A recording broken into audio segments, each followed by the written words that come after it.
إلا الذي خلق السماوات والأرض وجعل الظلمات والنور ثم الذين كفروا بربهم يعدلون وأصلي وأسلم على خير المرسلين محمد بن عبد الله صلى الله عليه وسلم. On s'est arrêté durant le cours précédent quand le prophète sallallahu alayhi wa sallam chercha une issue, c'est-à-dire il chercha d'autres tribus pour qu'ils le soutiennent, pour qu'il propage le message d'Allah. Une tribu qui le soutient jusqu'à ce qu'il accomplisse sa mission. Et là, il profita de l'occasion du pèlerinage pour rencontrer les suzerains de différentes tribus. Rabi'a ibn Abbad al-Dayli, cette personne-là, avant qu'il se convertisse, quand il était mécréant, il a vu le prophète sallallahu alayhi wa sallam circuler dans les marchés et appeler les gens ô Bani tel, fils de tel, suivez-moi, adorez Allah, ne lui associez rien. Est-ce qu'il y a quelqu'un parmi vous qui peut me soutenir, qui peut me soutenir jusqu'à ce que j'accomplisse cette mission? Je suis prophète, je suis l'envoyé d'Allah. Dites la ilaha illallah, vous aurez la victoire. Qulu la ilaha illallah tuflihu. Et cette personne, il a vu le prophète sallallahu alayhi wa sallam en train d'appeler les gens, et il a vu derrière lui une personne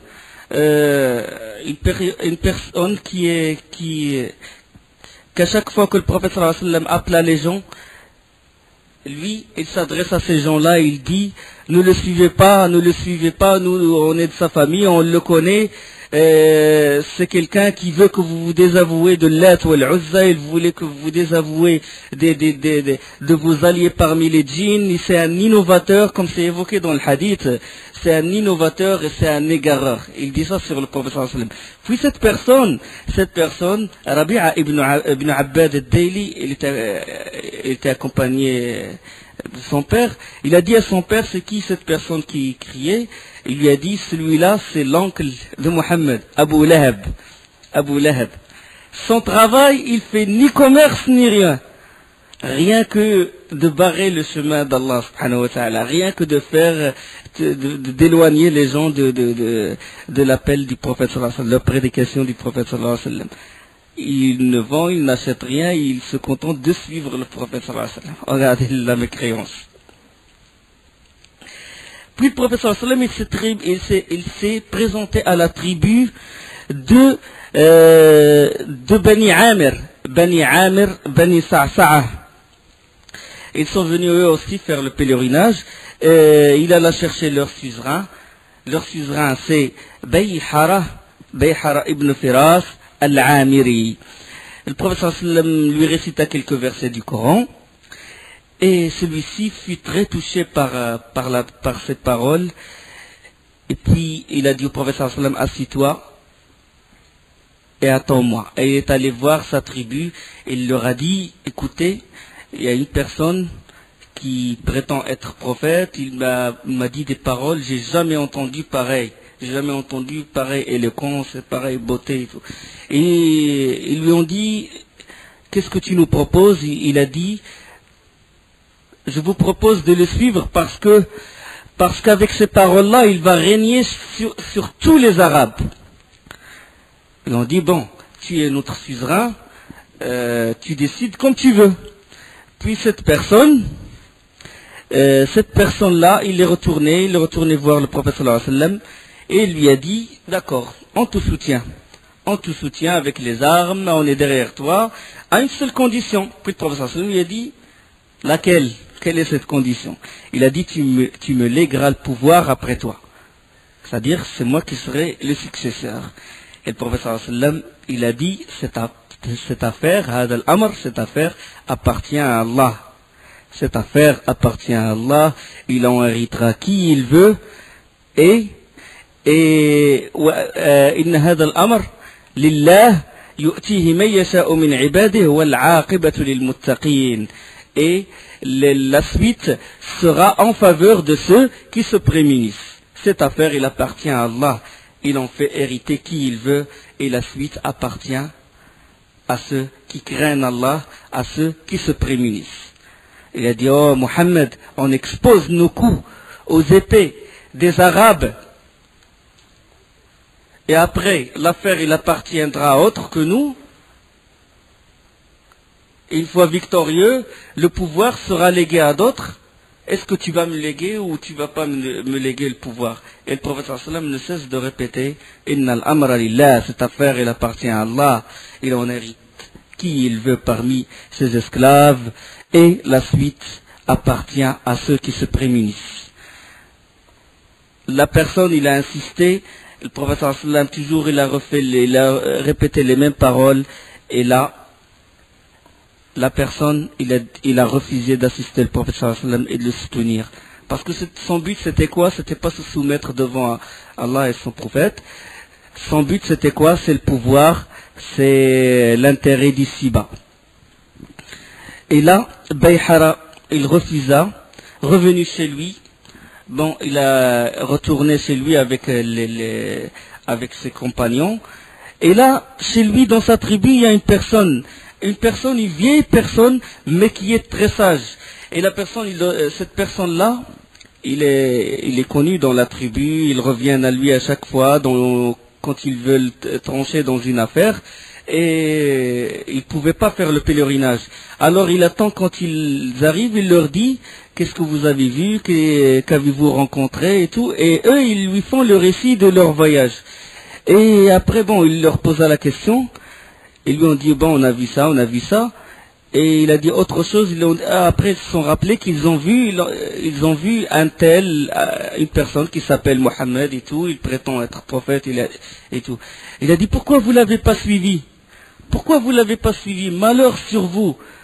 Pourquoi vous l'avez pas suivi? Est-ce que vous n'êtes pas au courant? Vous n'êtes pas au courant que c'est une époque d'un prophète? Et en plus, c'est un Ismaélite, il fait partie de Bani Ismaïl. Jamais un fils d'Ismaïl n'a prétendu être prophète. Ça veut dire quoi? Ça veut dire que c'est un prophète vrai, il faut le suivre. Mais eux, ils étaient sourds à ces arguments et ils ont fait échapper cette occasion d'être ansar du prophète sallallahu alayhi wa sallam. Ils n'ont pas suivi le conseil de ce vieil homme. Et le prophète sallallahu alayhi wa sallam continua de se faire connaître et d'exposer son message à tout homme de bonnes conditions, à tout chef de tribu. Parmi ces notables, c'est Suwayd ibn Samit. Suwayd ibn Samit, il faisait aussi le pèlerinage. Et le prophète sallallahu alayhi wa sallam l'a appelé, puisqu'il connaît, et il sait qu'il est célèbre dans sa tribu, et sa tribu, il l'appelle Al-Kamil. Il appelle Suwayd ibn Samit le complet, parce que c'est un très grand connaisseur de poèmes, de langue arabe, et il a une grande valeur, il est très respecté chez les siens. Le prophète sallallahu alayhi wa sallam s'adresse à lui, il dit, oh Suwayd, j'ai quelque chose à te dire. Est-ce que tu peux m'écouter? Et Suwayd, il a dit, je refuse. Directement. Je refuse de t'écouter. Pourquoi tu refuses de m'écouter? Parce que j'ai mieux. J'ai quelque chose de mieux à te dire. Sans écouter, il faut d'abord que tu écoutes pour juger. Est-ce que j'ai de meilleures paroles ou... Il a dit, non, j'ai mieux que de ce que tu as.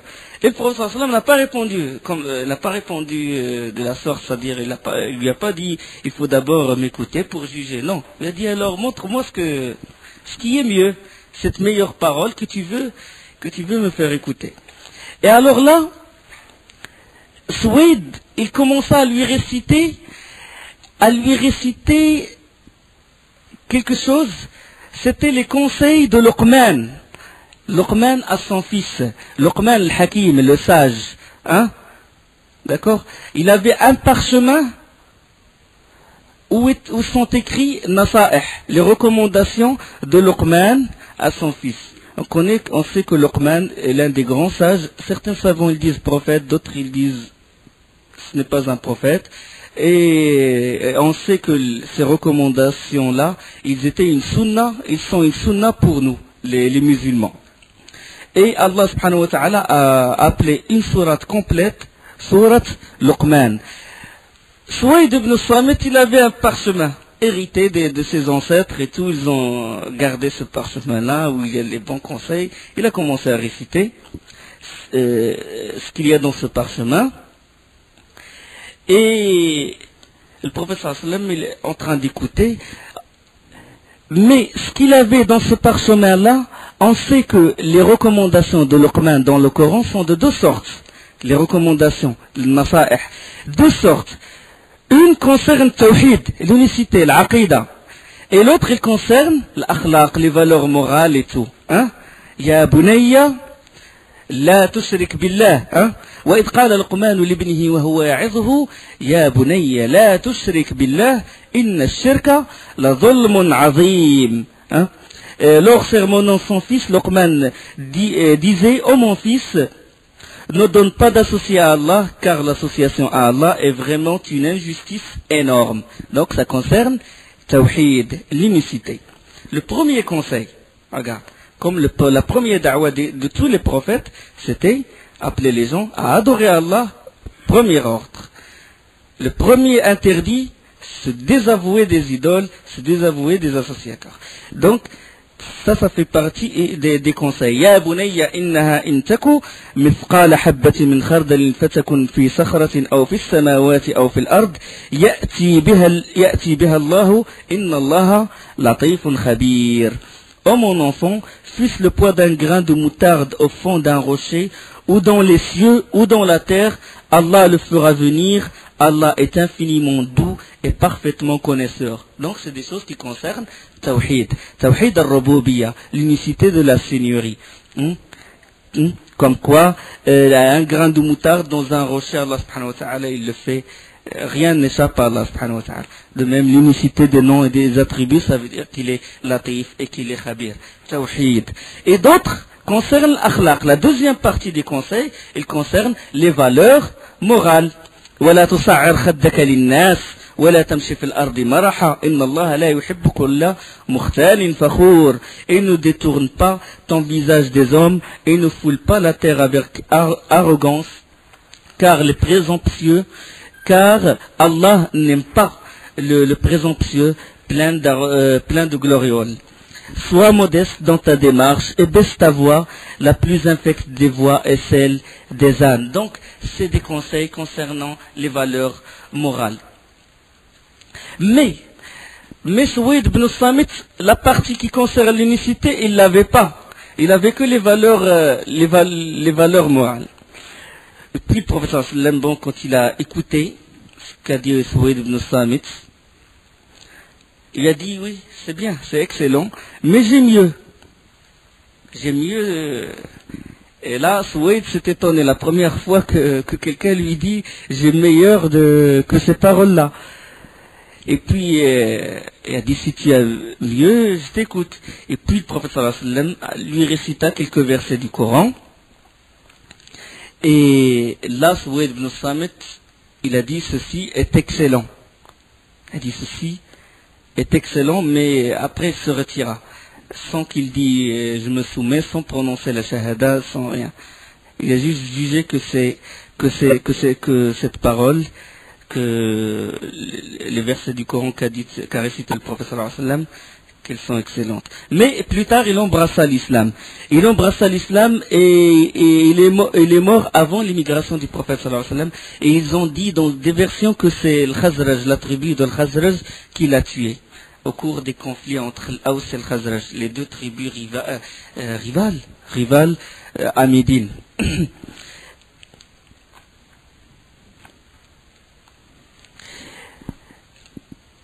Au cours de ces querelles, effectivement, au cours de ces querelles entre l'Aws et le Khazraj, une tribu de l'Aws, des émissaires qui font partie de cette tribu, sont venus faire le pèlerinage et en même temps chercher le soutien auprès de Quraysh.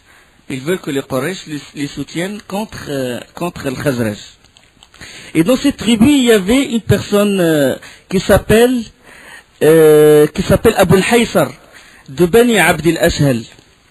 Abu al-Haysar, il était le chef de ce clan-là, le clan de la tribu de Bani Abd al-Ashhal, c'est-à-dire de la grande tribu de l'Aws. Alors pendant qu'ils attendaient une réponse, le professeur sallam vint les trouver, leur dit, êtes-vous disposés à recevoir autre chose, mais meilleure que celle que vous étiez venus chercher? Ils sont venus chercher l'alliance ils veulent que les Quraysh les aident contre le Khazraj. Et le prophète sallam leur a proposé ceci, et puis ils ont dit, quelle est cette proposition? Laquelle? Et le prophète sallam leur a dit que je suis l'envoyé d'Allah, et que je les invite à adorer Allah sans rien lui associer, que Allah il a fait descendre sur moi le Coran, et il leur fit connaître l'islam, etc.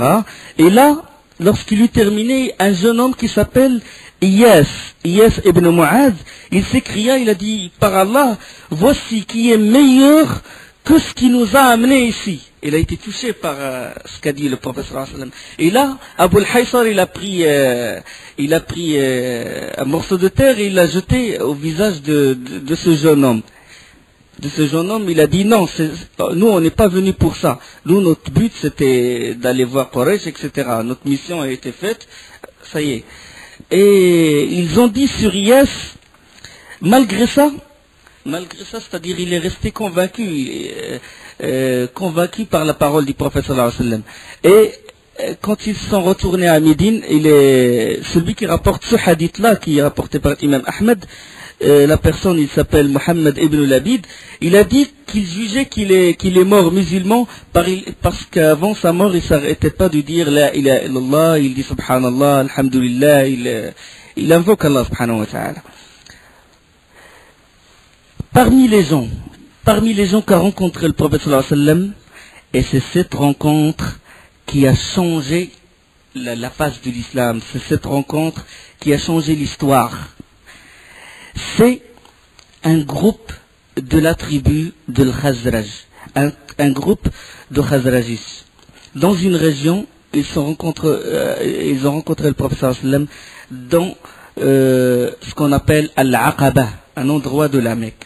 Ils étaient au nombre de 6 ou de 12, suivant les versions.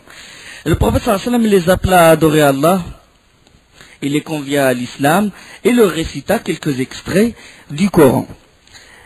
Et dès qu'ils ont entendu le prophète sallallahu alayhi wa sallam, ils se sont réunis, ils se sont dit, par Allah, c'est le prophète dont vous menacent les Juifs.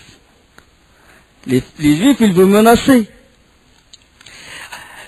Médine est composée de 3 parties, 3 grands clans. L'Aws, le Khazraj et les Juifs. Un tiers. 3 des minorités. Et personne n'a réussi à régner parce que si quelqu'un de l'Aws il veut régner, il se dresse contre lui. Les Juifs et le Khazraj se dressent contre lui. Donc, les Juifs, ils avaient une partie, et on sait qu'il y a 3 clans dans les Juifs, 3 grandes familles, c'est Bani Nazir, Bani Qurayza ou Bani Qaynuqa'. Et il y avait beaucoup de rivalité entre l'Aws et le Khazraj. Il y avait des guerres qui ont laissé beaucoup de victimes. La dernière des guerres, c'est la guerre de Bou'ath. Elle a duré à peu près 120 ans. Il y avait toujours une tension entre les 2 clans, et aussi entre l'Aws et les Juifs, et entre le Khazraj et les Juifs. Et dans les moments de tension et d'acrimonie, l'Aws et le Khazraj, il entendait souvent les Juifs s'exclamer. Ils disent, les temps, ils sont proches, maintenant où un prophète va venir. Par Allah, nous allons le suivre, et avec lui, nous vous exterminerons, comme ont été exterminés Ad et Eram. Le peuple de Ad et le peuple de Samoud, comment ils ont été. Nous, on va l'aider, on va le soutenir. On va soutenir cet homme, ce prophète qui va venir, et on va l'aider à vous tuer, à vous massacrer. Allah subhanahu wa ta'ala, il parle de ça plus tard à Médine.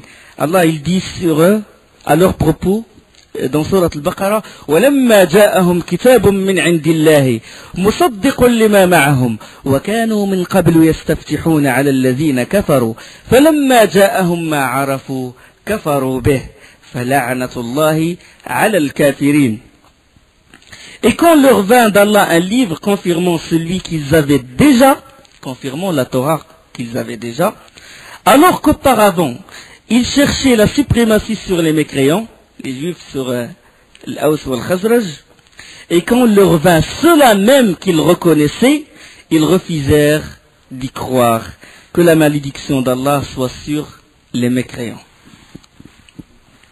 Ils ont dit, bon, c'est le prophète dont nous menacent les juifs, qu'il ne nous devance pas. C'est-à-dire qu'il faut qu'on soit, nous, les premiers à le soutenir, parce que si jamais c'est eux qui le soutiennent, il se peut que cette menace se réalise. Bon, ils crurent en lui, ils ont répondu favorablement, et c'était le premier groupe à avoir embrassé l'islam. Le premier groupe à l'échelle du groupe à avoir embrassé l'islam de l'extérieur de la Mecque. Et là, le prophète sallallahu alayhi wa sallam leur a enseigné quelques prescriptions de l'islam, et de retour à Médine, les Khazrajites, les gens de la tribu de Khazraj, ils transmirent le message de l'islam à tous ceux de leur peuple, et les incitèrent à adhérer à l'islam. Et ce message-là, il commença à se propager dans toute la ville.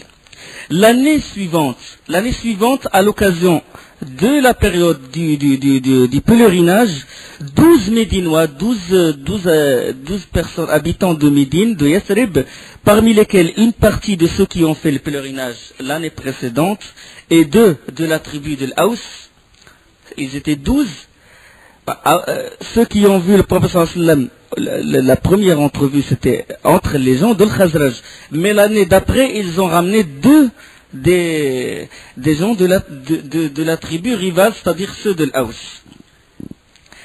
Et ben ils vinrent trouver le prophète sallallahu alayhi wa sallam et ils firent serment d'allégeance, bay'a al-Rasul sallallahu alayhi wa sallam. Ils firent serment d'allégeance, et c'est ce qu'on appelle le bay'at al-Aqaba al-Oula, le pacte de l'Aqaba. Aqaba, c'est l'endroit première, c'est le premier pacte qui a été fait entre ces gens-là et le prophète sallallahu alayhi wa sallam. On appela aussi ce pacte-là le pacte des femmes, bay'at al-Nisa. Le pacte des femmes, c'est pas parce qu'il n'y avait pas de femmes dans ce pacte-là. Il n'y avait pas de femmes. Mais on l'appelle pacte des femmes parce que c'est un pacte où il n'y a pas de djihad. Le djihad n'a pas encore été imposé. Et on l'appelle pacte des femmes. Comme le rapporte Ubad ibn Samit dans le hadith al-Bukhari. Ubad ibn Samit, il dit, j'étais avec ceux qui étaient présents dans Al-Aqaba. On était au nombre de 12, nous prêtâmes serment d'allégeance au prophète d'Allah, qui fut le serment des femmes, parce que ce serment a eu lieu avant que le djihad ne fût prescrit. Nous engageons à ne rien associer à Allah. Le pacte que fait en général le prophète avec les femmes, c'est qu'il ne doit pas associer à Allah, ils doivent adorer Allah sans rien lui associer, de l'obéir dans la vérité, de ne pas commettre d'actes, de ne pas propager la médisance, de ne pas commettre la fornication, des choses comme ça. Donc, ils ont fait ce pacte-là, et lorsqu'ils reprirent chemin vers Yathrib c'est Médine, le prophète sallallahu alayhi wa sallam envoya avec eux Mus'ab ibn Umayr, radiyallahu anhu. Il fut le premier ambassadeur envoyé à Médine, le premier ambassadeur du prophète sallallahu alayhi wa sallam, le premier ambassadeur en islam. Il fut hébergé par As'ad ibn Zurara, radiyallahu anhu. As'ad ibn Zurara, il fait partie de la tribu de l'Khazraj. Et Mus'ab, il devait également diriger la prière, car bien qu'ils fussent tous des musulmans, ni les Aws, ni les Khazraj ne pouvaient se faire l'idée d'accorder la préséance à un membre de l'autre tribu. C'est-à-dire, c'est bien que quelqu'un de l'extérieur fasse l'imam. Et alors là, quand les musulmans de Médine commencèrent à affluer chez Mus'ab ibn Umayr, Sa'd ibn Mu'adh et Usayd ibn Hudayr sont deux chefs de Bani al-Ashhal, de l'Khazraj. Et ils étaient encore polythéistes, Saad ibn Mu'ad et Usayd ibn Hudayr. Alors, un jour, quand Mus'ab ibn Umayr, en compagnie de As'ad ibn Zurara, conversait avec un groupe de musulmans, dans un jardin, Saad ibn Mu'ad, il était irrité par cette affluence des gens qui viennent voir Mus'ab ibn Umayr et des nouveaux convertis. Ils étaient irrités par ça. Et donc ils veulent mettre un terme à de tels agissements. Et Saad ibn Mu'ad, il s'adressa à Usayd ibn Hudayr avec ces mots. Il a dit, va trouver ces gens-là et chasse-les. Faut pas tu leur dis qu'il ne faut pas qu'ils restent ici, qu'il ne faut pas qu'ils influencent nos faibles, et essaie de les chasser. Parce que moi, j'ai un lien de parenté avec As'ad ibn Zurara, et puisqu'il est le neveu de ma mère, je ne peux rien contre lui. C'est-à-dire, il vaut mieux, il s'adresse à Usayd ibn Hudayr, lui dit, il vaut mieux que toi, tu vas chez eux et tu essaies de les persuader de ne pas continuer ce qu'ils sont en train de faire. Et Usayd, il prit sa lance et se rendit vers le groupe. Et quand As'ad ibn Zurara l'a vu, il s'adressa à Mus'ab ibn Umayr, lui a dit, cette personne, c'est le chef de son clan. Donc, essaie d'être véridique et essaie d'être éloquent et tout pour l'attirer. S'il rentre en islam, ce serait un triomphe. Et alors là, Usayd ibn Hudayr, quand il vint à eux, il avait la lance, il la pointa par terre, et il avait un visage qui laisse exprimer une certaine haine, qu'il était farouche, mais Mus'ab était calme, il l'écoutait. Et puis là, Usayd ibn Hudayr, il a dit, pourquoi venez-vous ici? Qu'est-ce que vous faites chez nous? Partez d'ici si vous tenez à la vie. Il les a menacés. Et Mus'ab le regardait, il dit posément, il a dit, veux-tu t'asseoir et écouter ce que j'ai à te dire. Ensuite, si mon discours te plaît, accepte-le, sinon nous satisferons ton désir. En fais ce que tu veux. Il a dit, c'est équitable, répliqua Usayd. C'est juste, d'accord. Si ça me plaît, tant mieux. Si ça ne me plaît pas, vous dégagez. Et Mus'ab lui parla de l'islam, il lui récita quelques versets du Coran. Et là, l'expression de Usayd, elle changea à tel point que ceux qui étaient présents, ceux qui étaient autour de lui, ils pourraient voir l'islam en son visage. C'est-à-dire, il était éclairci, il avait une lumière dans son visage. Avant qu'il prononce la shahada, il dégagea une sérénité, dans son visage. Et puis, il a dit que ces paroles sont excellentes. Elles sont belles. Puis ils sont qui? Il dit, que faut-il faire pour embrasser cette religion? Et lui ont dit, bon, tu te laves, tu nettoies tes vêtements, tu prononces l'attestation de vérité, shahada, et puis tu fais 2 rak'at. Et là, tu rentres en islam.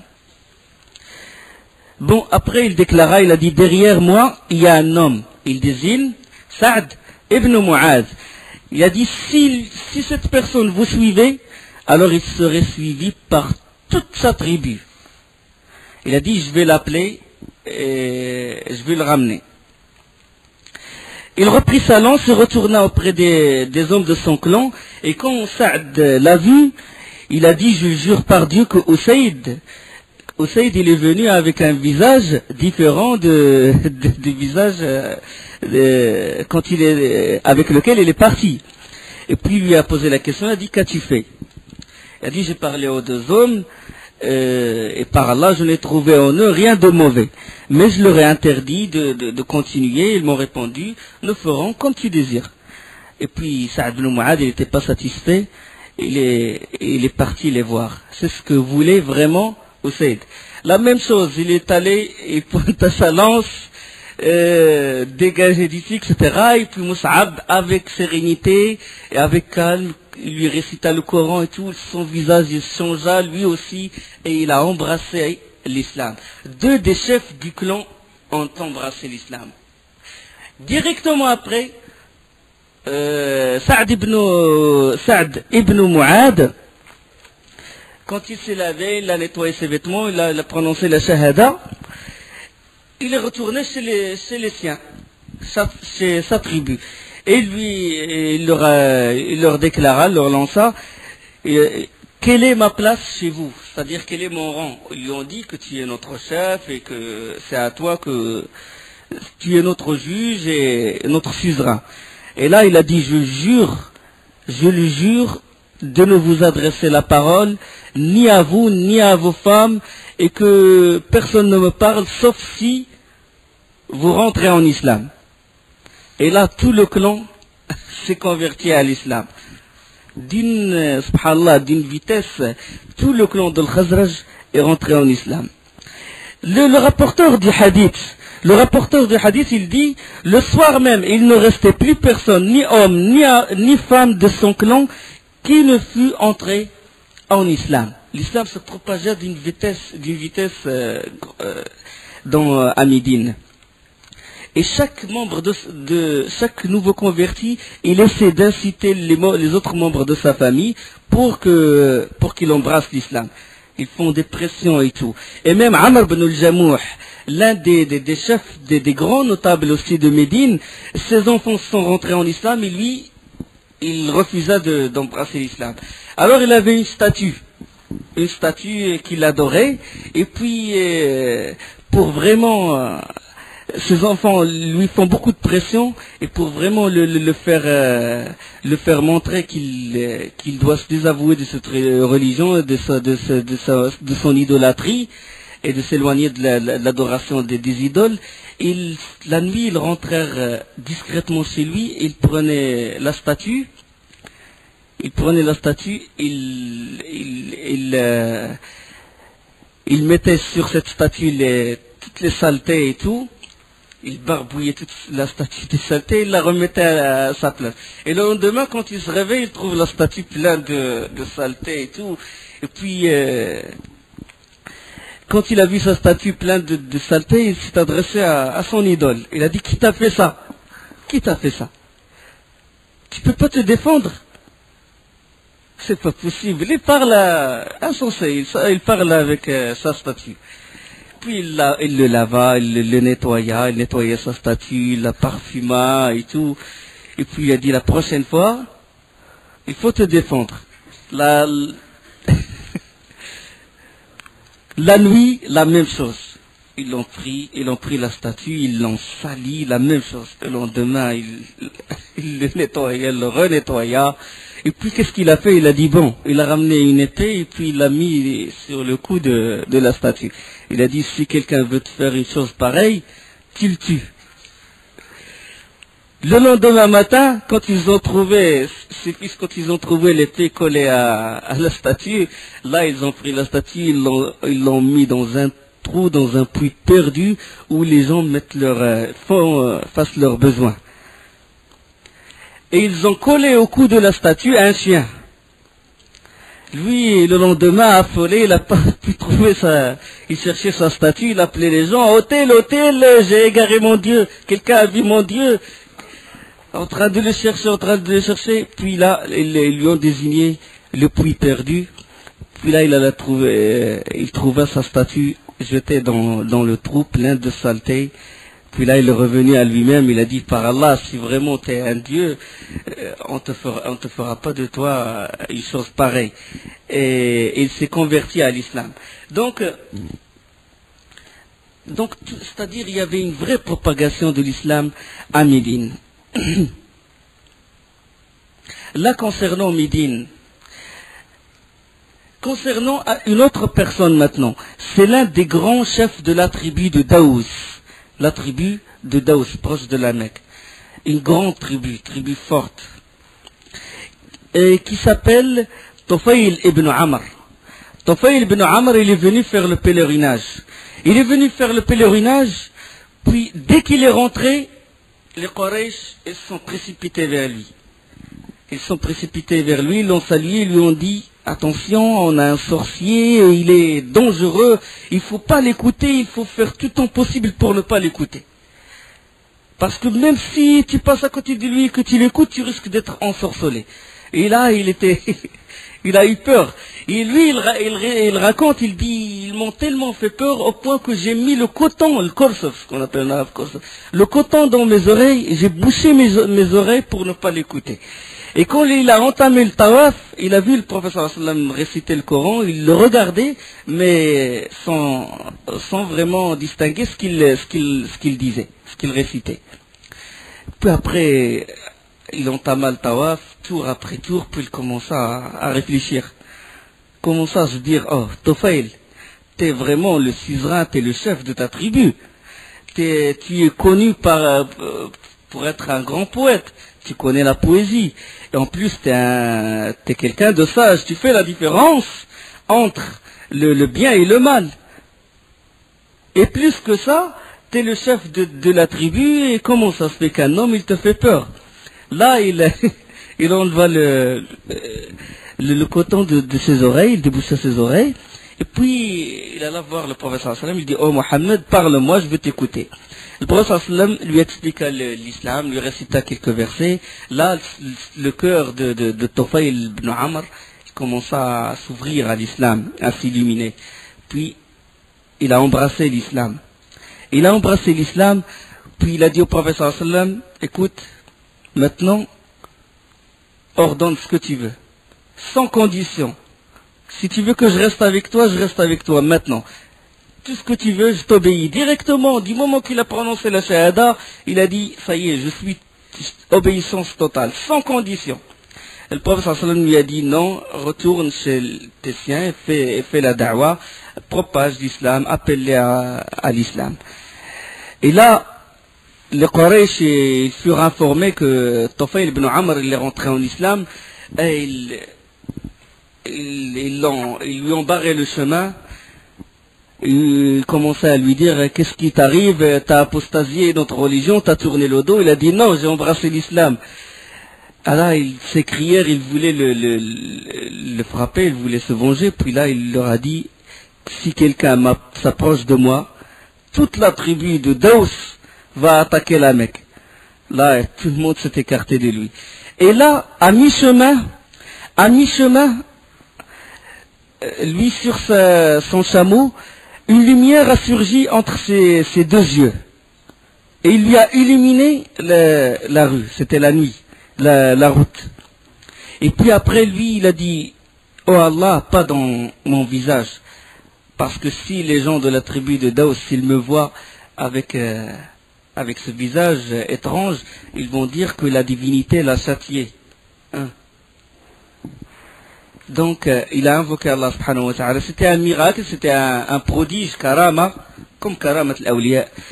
Et la lumière, elle s'est déplacée de son visage vers le bout de son fouet. Et il illumina sa route, jusqu'à ce qu'il arriva chez les siens. Et là, il est rentré chez sa femme, ses enfants et tout, et il leur a dit, que mon visage ne rencontre pas votre visage, que je ne vous adresse pas la parole, sauf pour une condition, que vous suivez le prophète sallallahu alayhi wa sallam et que vous rentrez en islam. C'est quoi le prophète, c'est quoi Mohammed, c'est quoi l'islam? Il leur a expliqué. Et commença à propager l'islam dans la tribu de Daous, et toute la tribu de Daous est entrée en islam. Et il alla voir le prophète sallallahu alayhi wa sallam c'est après l'émigration, après les hijras. L'islam se répandit à Médine. Et là, les gens commencent à se dire, jusqu'à quand on va laisser le prophète sallallahu alayhi wa sallam subir le mal de Quraysh.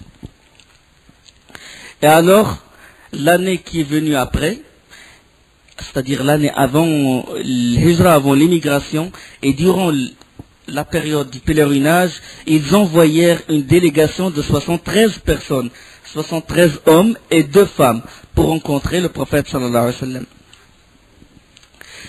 Alors, leur voyage vers la Mecque, il s'était accompli avec une caravane sur laquelle il y a un mélange. Il y avait les musulmans, les 73, avec les 2 femmes et les mécréants. Et des mécréants de Médine. Ils étaient mélangés. Parce que les mécréants, c'est que les mécréants font le hajj, ils font le pèlerinage, ils font la umrah et le pèlerinage. Parce qu'il y avait les rites du pèlerinage avant la venue du prophète sallallahu alayhi wa sallam. Et alors là, à la Mecque, la délégation des musulmans, elle envoya 2 hommes. Cette délégation de 73, elle envoya 2 hommes, 2 représentants, à la rencontre du prophète sallallahu alayhi wa sallam. Elle envoya al-Bara ibn Ma'rour et elle envoya Ka'b ibn Malik. Ka'b ibn Malik. Chercher le prophète sallallahu alayhi wa sallam. Et fixer, bien entendu, un rendez-vous avec lui à un endroit tel, à l'heure telle, etc. Et ils s'adressèrent à un Mekwa. Ils ne connaissaient pas le prophète sallallahu alayhi wa sallam de vue. Et le Mekwa, il leur a dit, vous voyez telle personne, vous connaissez l'Abbas? Ils ont dit oui, parce que l'Abbas, il faisait des voyages à Médine. Et on dit, la personne qui est avec l'Abbas, c'est votre homme. Et là, ils sont allés voir le prophète sallallahu alayhi wa sallam et l'ont salué et sont assis à côté du prophète sallallahu alayhi wa sallam. Et le prophète, comme d'habitude, leur posa la question qui ils sont et de quelle tribu, etc. Et la personne, il a répondu, je suis le Bara ibn Ma'rour. Et l'autre, il a dit, je suis Ka'b ibn Malik. Et quand le prophète sallallahu alayhi wa sallam a entendu Ka'b ibn Malik, Ka'b ibn Malik, il rapporte même dans le hadith, il a dit un mot que je n'oublierai jamais. Du moment que Ka'b ibn Malik a dit, mon nom c'est Ka'b ibn Malik, le prophète sallallahu alayhi wa sallam s'écria, le poète.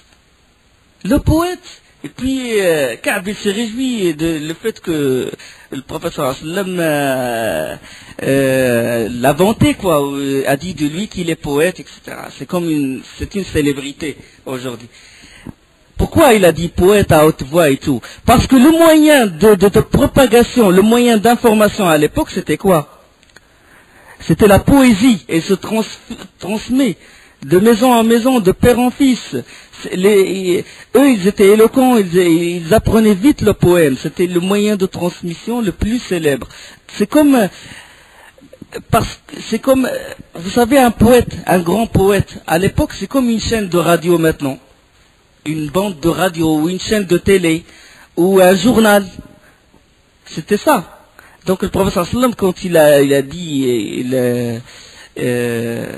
il a montré le mérite de cet homme, ça veut dire que s'il rentre, que cette personne, s'il est musulman, ça veut dire que l'islam, il va se propager vite, hein. Et alors, Ka'b et le Bara ont voulu fixer un rendez-vous avec le prophète sallallahu alayhi wa sallam. Et ils étaient gênés par la présence de l'Abbas. Parce que l'Abbas, il était encore polythéiste. Puis le prophète sallallahu alayhi wa sallam, il a dit, vous pouvez parler, vous êtes libre, je fais confiance à mon oncle. Wa subhanakallah wa bihamdik, ashhadu an la ilaha illa ant, astaghfiruka wa atubu